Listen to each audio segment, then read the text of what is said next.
Penile eczema, তো আমরা যেরকম টিনিয়ার ক্ষেত্রে যেরকম এক এক জায়গায় গেলে এক একটা নাম, তো পেনিসের মধ্যে যদি কারো একজিমা হয় তাহলে এটা পিনাইল একজিমা।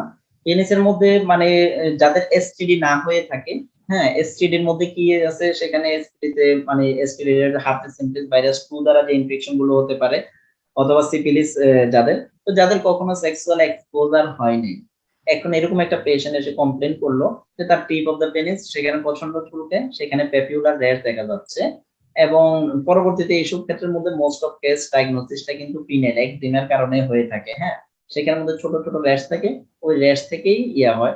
এখানের মধ্যে কারণ কেউ যদি কোনো ফরেন পার্টিকেল, হ্যাঁ যেমন using condom or others things, ওইগুলো থেকেও মানে পিনাইল একজিমা ডেভেলপ করতে পারে। পিনাইল একজিমার মধ্যে লেশন গুলো কেমন থাকে? পিনাইল একজিমার মধ্যে জাস্ট এখানের মধ্যে নিয়ার দা টিপ এই ধরনের একটা ভেসিকুলার পেপিউলার লেশন থাকতে পারে।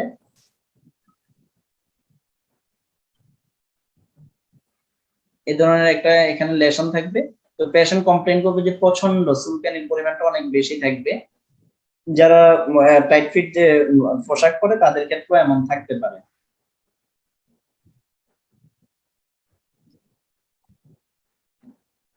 এরপরে একবারে ফোল্ডের মধ্যে এই ধরনের একজিমা নিয়ে আসতে পারে, এখানে এমন র্যাশ নিয়ে থাকতে পারে। তো এই ধরনের পেশেন্ট গুলো পিনাইল একজিমার ট্রিটমেন্ট কি? পিনাইল একজিমার মধ্যে যেহেতু পিনাইল এরিয়াতে হয়েছে, ডার্মাসল কখনোই দেওয়া যাবে না। এখানে একটা মাইল্ড স্টেরয়েড ক্রিম টপিকট দিলে হবে, অ্যাপ্লাই BD7 এর একটা অ্যান্টিহিস্টামিন দিবেন, মেইনটেইন পার্সোনাল হাইজিন। এরপরে জামা কাপড় যদি কোনো প্রবলেম থাকে যেগুলোতে মানে যেগুলোর কন্টাক্টে সমস্যা হতে পারে, ওইগুলো একটু অ্যাভয়েড করবে। ওটা অ্যাভয়েড করলে মোটামুটি ঠিক হয়ে যাবে। তাহলে পিনাইল একজিমার মধ্যে পেশেন্টের ইচিং থাকবে এবং কিছু ছোট র্যাশ থাকে, র্যাশ দেখা দিবে। পেশেন্টকে আপনি ট্রিটমেন্ট পারপাসে জিজ্ঞেস করতে পারেন তার সেক্সুয়াল এক্সপোজার আছে কিনা, হিস্ট্রিটা নিয়ে নেবেন। ওই হিস্ট্রি নিয়ে শিওর হবেন। এরপরে তার ইনার থাই কোনো র্যাশেস আছে কিনা।